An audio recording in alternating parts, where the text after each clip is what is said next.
What's up, everyone? Welcome to People Good. On this podcast, we host a series of bite-sized conversations on the future of work life. On today's episode, we have Matt Flores, SVP of Digital Innovation at Civic Financial Services. Civic Financial Services is a private money lender specializing in the financing of non-owner-occupied residential investment properties.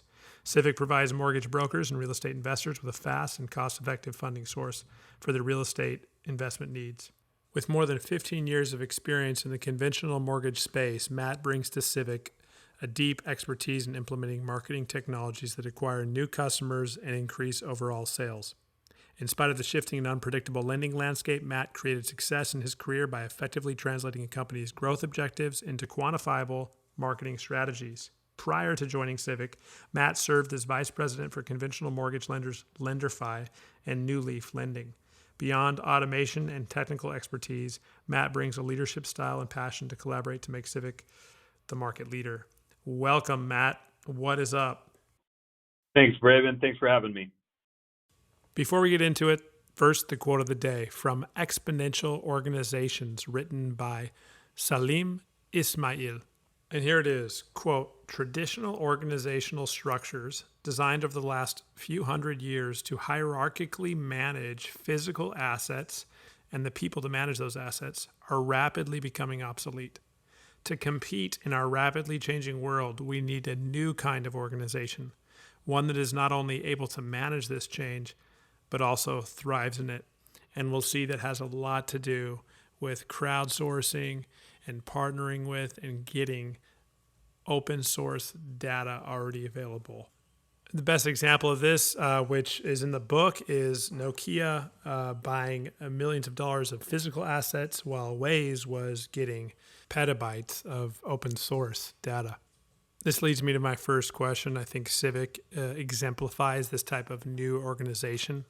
So, Matt, what are you guys doing at Civic to utilize technology to grow?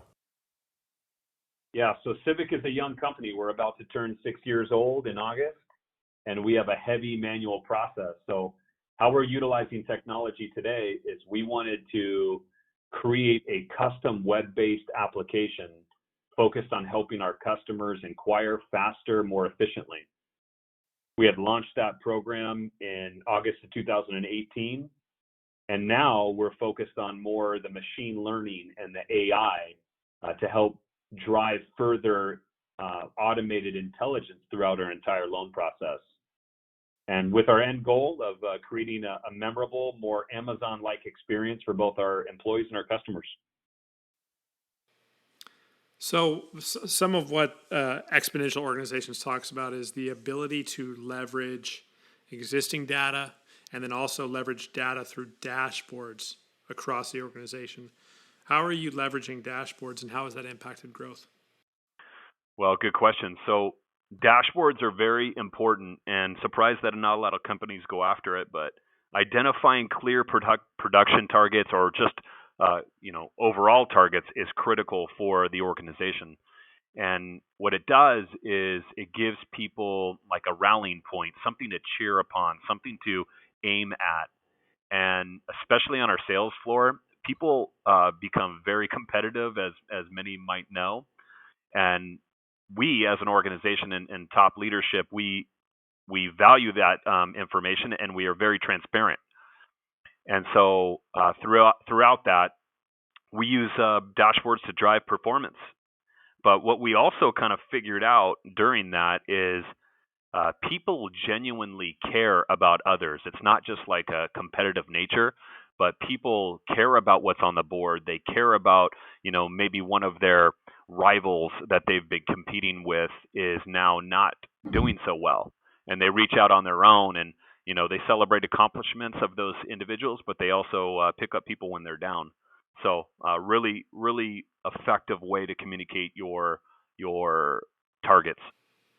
Yeah, that's great. That's really good to hear. Transparency is so huge, and going beyond. It's great that you guys are going beyond just like the traditional sales scoreboard for the sales team. That's really great because it shows you the values, right? It shows you that you guys are valuing more than just growth, revenue, sales. So you seem to be pretty strong in the terms of community of high-performing people. value centric. How have you been able to grow a team of top talent as you guys are rapidly growing through 2020, right? This 2020 is like a year like no other in the last 100 years. Hmm.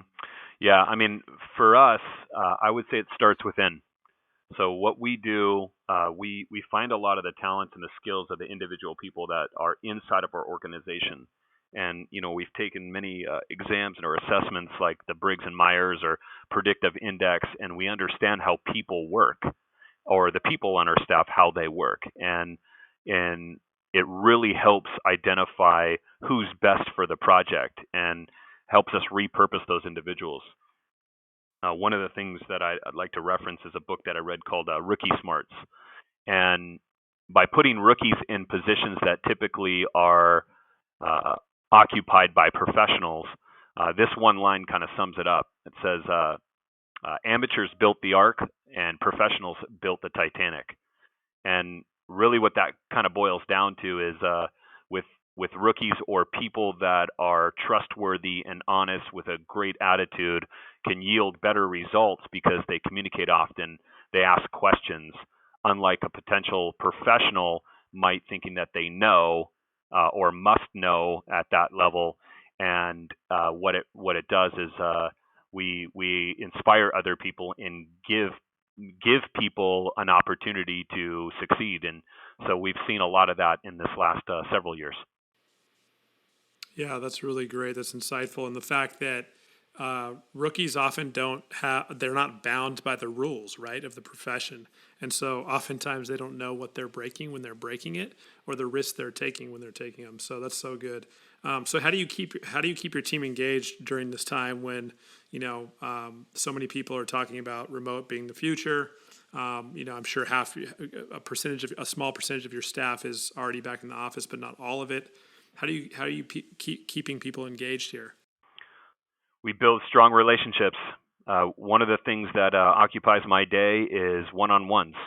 I have one-on-ones with every single individual person reporting to me once a week at least. And these one-on-ones are scheduled to set a time, uninterrupted time for them to have a meeting with me. It's their meeting.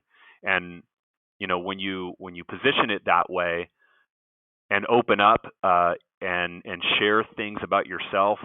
People tend to share things about themselves, and it really creates a really strong bond. And just with meeting everybody like that, it gives you an opportunity as a leader to figure out what motivates them and see how that can associate it to some of our other priorities that we have on the roadmap. And it gives us a time to explain to them that, it's okay to make mistakes. And I often remind my people that I only really require 70% right. And mistakes are good. They're learning moments. And when you set that time individually with a person, they end up, kind of putting their guard down, and it really creates a really, really good bond with people. And you get a chance to really create that strong relationship and that uninterrupted time, and it really makes a big difference. Yeah, that's good. And, I love the fact that you're doing that. A lot of people aren't disciplined to make sure that those one-on-ones happen with every single individual. A lot of times they're replaced with town halls or daily huddles with the larger team or the smaller team. I love that. And so, the thing that's really cool about that too is I was just reading a study put out by the World Mental Health Org. And I know psychology and the mental well-being of employees is at the forefront of everybody's mind during COVID, right?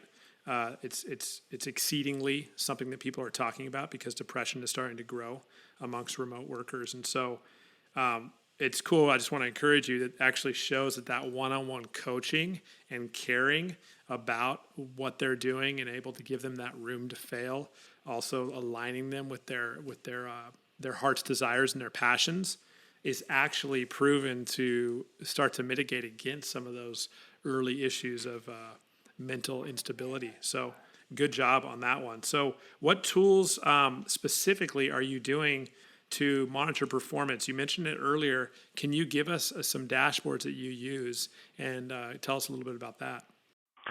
Well, a couple tools. The first one that really comes to mind is Microsoft Teams. Microsoft Teams has been a extremely important tool for us during this COVID time, and when we all have to work remote out of our kitchens and living rooms and such, and it gives us the ability to connect with anybody, anywhere, in one click of a button, and for any duration of time. And that tool is, I would almost argue the fact that being remotely, we are more productive. We're more productive because we're focused on the things that matter, right? And not worrying about, the water cooler and going back and forth to, the office every single day, or, in and out of different meetings. We're all available, and it's just a very effective tool for us. But the other thing is, kind of more of a strategic approach, and that's more of your scaling up methodology and your Rockefeller checklist. And what we do is every single day we huddle up for 15 minutes max. I have 19 people reporting to me, and we huddle up through Microsoft Teams, and we all put our notes in our meeting notes on a spreadsheet, and we go through a max of 15 minutes, which actually only takes about 9 minutes, and we communicate and pulsate the information that we're all working on, our top priorities, if we're stuck or we have any blockers, any announcements, and our one thing for the day. And that sets the stage for the day, kind of gets you an understanding of how everybody is performing, what they're doing, if they're stuck, and you waste no time in identifying it. Yeah, really good. Yeah, it's interesting. Microsoft Teams, Slack, all these instant messaging, kind of business-focused, channel-based communication tools seem to be extremely effective during this remote time for teams. And I've heard that you're not the first person that's mentioned that, which I find that fascinating. Right?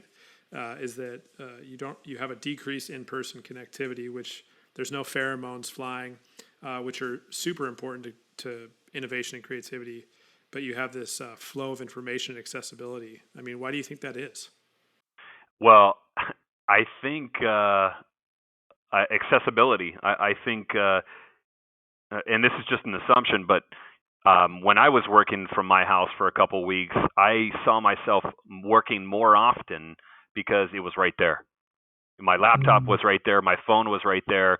And, obviously Microsoft Teams has a mobile app that they can connect with you anywhere, and it FaceTimes you and all of that. And, I felt like it was adding multiple hours to my day just in being productive. And so I would say the accessibility. It's there.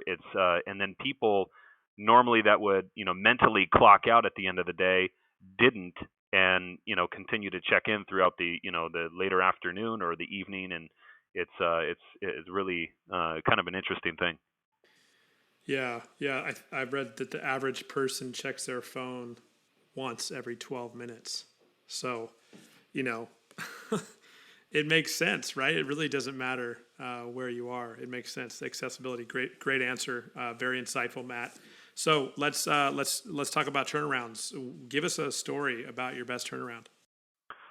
Well, so I would say best turnaround for us is building a point of sale system for business purpose loans in fully development and in deployment launch in 9 months. And that system now results in over $800 million of originations in the last year and a half since we've built it. And so I would say that was one of the biggest turnarounds I could see. What's the most insightful thing you've read this year? This was a tough one for me. I would say Monday Morning Choices by David Cottrell. And he talks about a lot of things in here. And one line I'd like to share with you that just really hit me between the eyes. And it talks about what the opposite of courage is. Many people say, fear. Well, he says conformity. And he says courage is having the guts, the nerve, and the heart to do things differently and allow progress to develop. Improvement does not happen by taking the path of least resistance and conforming to the way things always have been. courage is moving forward, even through the past path of most resistance. And that one really, I read a book every 2 weeks, and that book, that line really took it home for me. Hey, Matt, thank you for taking the time. Really blessed by your insights, your experience, your expertise here today. Appreciate you. Appreciate you. Thanks for having me. Of course, that's the show, everyone. Driving engagement and EXO growth through data and dashboards. Make sure to tune in for the next episode with Tara Nesser, head of talent at Hunt Club.